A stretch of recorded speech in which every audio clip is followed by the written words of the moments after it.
How can you go on a business trip abroad as a jobless person? Aren't you ashamed of yourself, coming out with a barefaced lie like that? It's not a lie. I really am going overseas for work. Right. Then we're divorcing, liar. With that, he left the room. To him, it seems I, who work from home, might as well be unemployed and lazy. I have a steady income and even contribute to the living expenses, and yet he won't acknowledge that. A few days after I returned from my business trip, I found divorce papers on my desk, already signed. I see.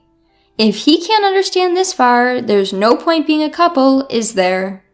I signed the divorce papers and headed to the state court. My name is Hannah Robinson, 29 years old. My husband's name is Jake, 30 years old. We started dating in college and got married when I was 25. We were more like best friends than lovers, and we always spoke our minds. It might be a good thing, but sometimes things take an unexpected turn. For me, it happened when I discussed my dream with him. My dream is to run an online imported goods store. The opportunity came during my part-time job at a boutique when I was a student. Having always liked foreign designs, I was attracted to the charm beyond my part-time job. After graduating from college, I aimed to open my own store and became a full-time employee at my part-time job. Even as a full-time employee, I could not give up my dream. I really want to have my own shop. Surrounded by my favorite foreign goods, I want to deliver them to my customers. My parents and friends gave me warm words like good luck and you will surely succeed. Jake will definitely understand my dream and support me. So I tried to bring up the topic subtly to Jake when he returned from work. Hey Jake, I've been talking about opening my own shop for a while, right? About that. Oh, not this again. It's not going to work if you do it on a whim. You should quit. Why would you say that? It's not a whim. It's something I've been thinking about for a long time. Impossible is impossible. Life isn't as sweet as you think it is. There's no need to be so harsh. Why do you always negate everything from the get-go? I raised my voice without thinking, my thoughts cavalierly dismissed. My husband Jake gives me a scornful glance, his voice ice cold. Then tell me, what's your plan if this venture of yours doesn't take off? I don't expect it to be successful right off the bat. And what about your income until then? The rent and living expenses we're splitting now. You're telling me I have to cover it all, right? No, that's not what I'm thinking at all. I have some savings for the initial investment, and I'll make sure to pay the rent.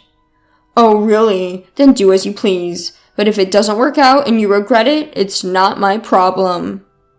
Every time I bring up going independent, Jake always becomes irritable. The reason is simple, because my income would become unstable.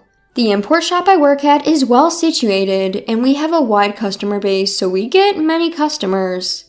Thanks to that, my income is fairly high, nearly the same as Jake's, who works as an office worker. In fact, it might be a bit higher. That's why I've been covering meals when we go out and paying a little more for the rent. My decrease in income is something Jake simply cannot tolerate. At first, he says things like, "Why rush things?" and "You should take your time and prepare," in a kind tone. Now, however, he has no qualms about breaking my spirit. Even so, I did not give up on owning my own shop. No matter how much Jake opposed, I prioritized fulfilling my dream. As a result, I overcame his opposition, and at the age of 26, I started an online boutique. In the beginning, as Jake had predicted, it was difficult to get things running smoothly. But over the years, I implemented all sorts of strategies. I utilized the nature of the online shop, outsourcing to well-known e-commerce companies, promoting on social media, and doing all I could. Thanks to these efforts, a year after going independent, I was able to secure a steady income. From there, I expanded the customer base and product range, and now the annual sales have reached $300,000. Because Jake was so against it, I never spoke about the sales. I assumed he wouldn't be interested anyway. Of course he never asked. Still, he never fails to remind me about the rent and living expenses. I had always just given him the money he demanded without any fuss and kept any work-related conversation as non-controversial as possible. But then, one day, something happened. I received this message in the DMs of my online shop. I'm a regular customer of your shop. I was wondering, in addition to the international knickknacks, could you also sell furniture? Actually, there had been numerous requests for me to add furniture to my offerings. However, unlike selling knickknacks, selling furniture online can be quite difficult. Furniture tends to be more expensive, and factors such as the material are also important. Even though I had worked in an import shop before, there are risks involved in sourcing furniture sight unseen and selling it. So I decided to call my old boss at the import shop to discuss the matter. Hello, is this the manager? I have something I want to discuss with you. As soon as the manager, Maggie, recognized it was me, she sounded genuinely excited.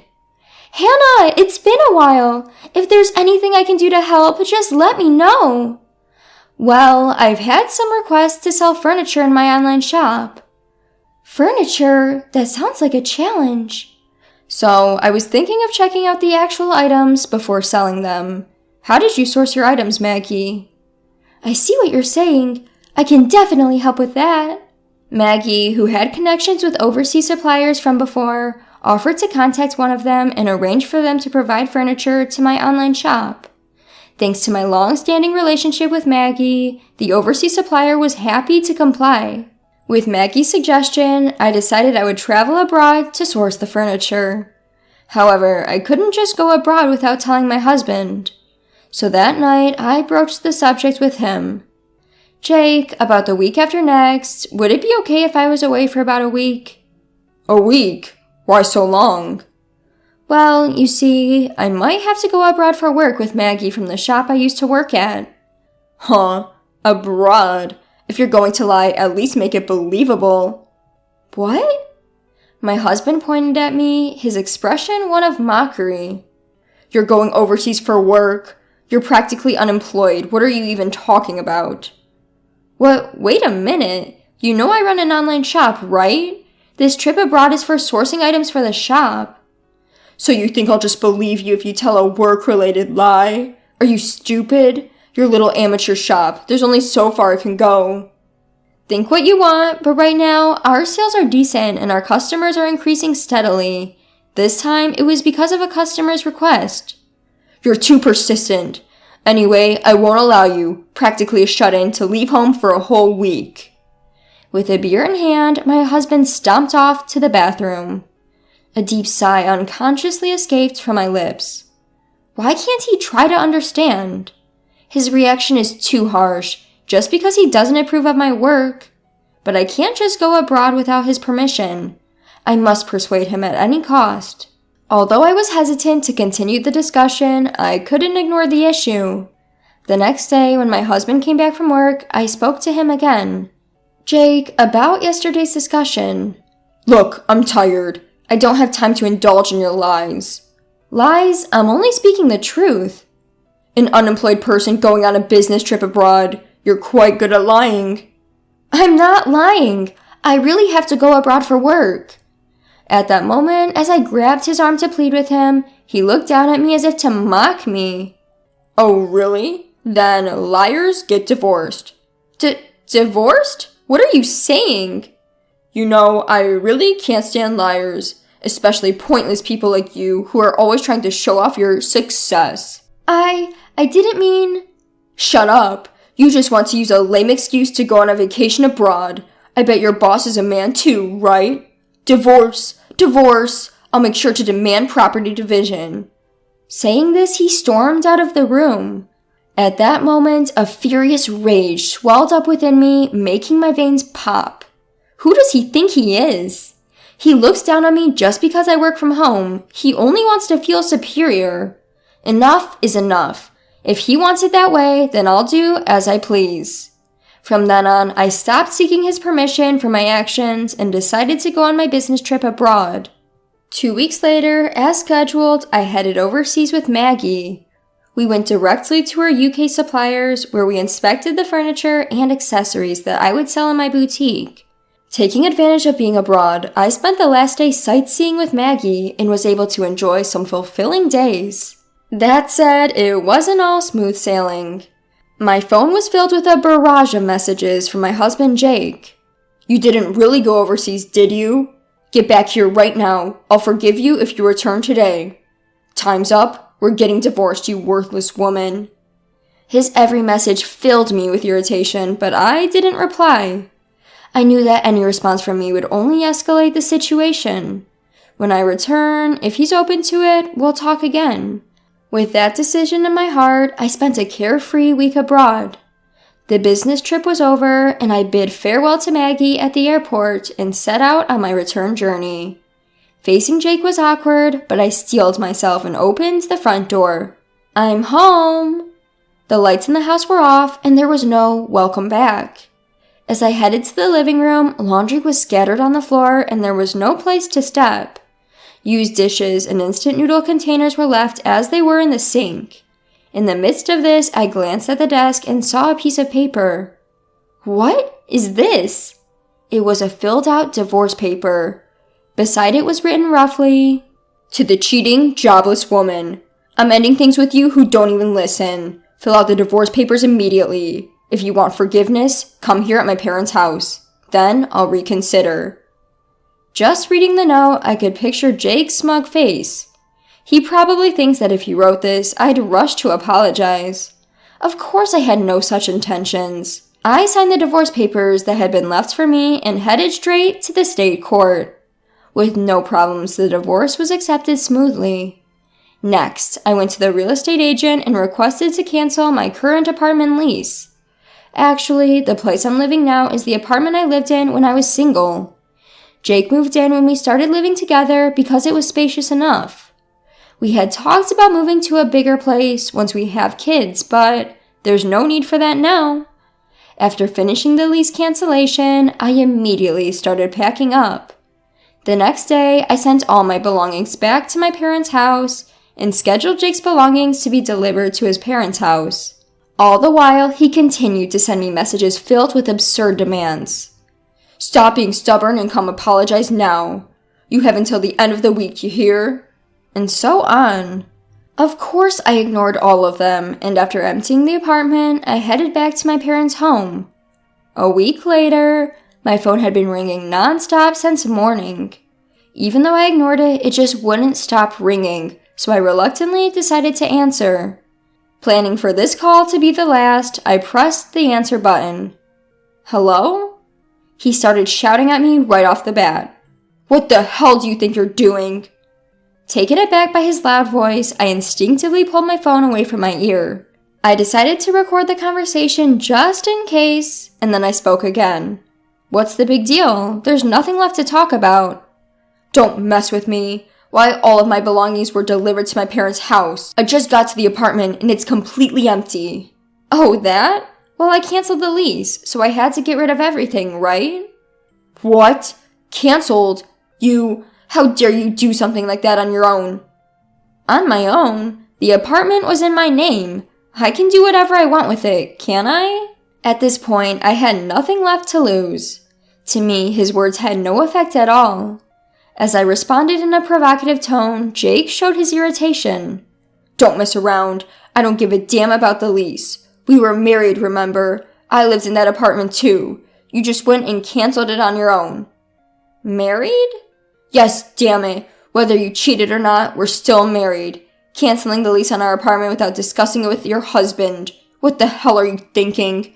You think you can just do whatever you want, even though you're unemployed. I'll never forgive you for this." He raged on, showing no consideration for my feelings whatsoever. That rant doesn't even care about me anymore.